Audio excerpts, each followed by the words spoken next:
Prendre son indispensable brouette, ses cabas et ses sacs. Et c'est parti pour une séance d'autocueillette dans cette ferme à une 50aine de kilomètres à l'ouest de Paris. J'ai une grosse envie de fruits surtout. Mais je crois qu'on va aussi trouver des tomates. Des tomates, mais aussi des haricots verts, des fraises, des prunes ou encore de la rhubarbe.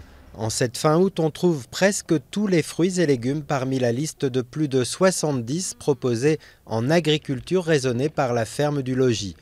Alors en cette veille de rentrée, il y a foule dans les champs. Le fait de trouver des produits directement sur les plantes, au moins on est sûr qu'ils sont frais, qu'ils n'ont pas fait du frigo, du transport, c'est à côté de la maison. Quand on voit le prix des fruits et légumes sur les étals, qui viennent d'Espagne ou de l'autre bout du monde et qui sont en plus pas bons, c'est vrai qu'il y en a marre, quoi. Déjà 40 ans que cette ferme cueillette a vu le jour. Son fondateur, c'est lui. À la fin de ses études d'agronomie, ce fils d'agriculteur hésite à monter un élevage d'escargots ou de chèvres pour finalement reprendre une partie de la ferme céréalière familiale et décider d'y développer une partie cueillette de pommes et de fraises après un voyage initiatique en Allemagne et en Autriche. Sachant qu'en Autriche, il y avait à peu près 10 millions d'habitants et il y avait 3 fois 100 hectares de fraises pour 10 millions d'habitants.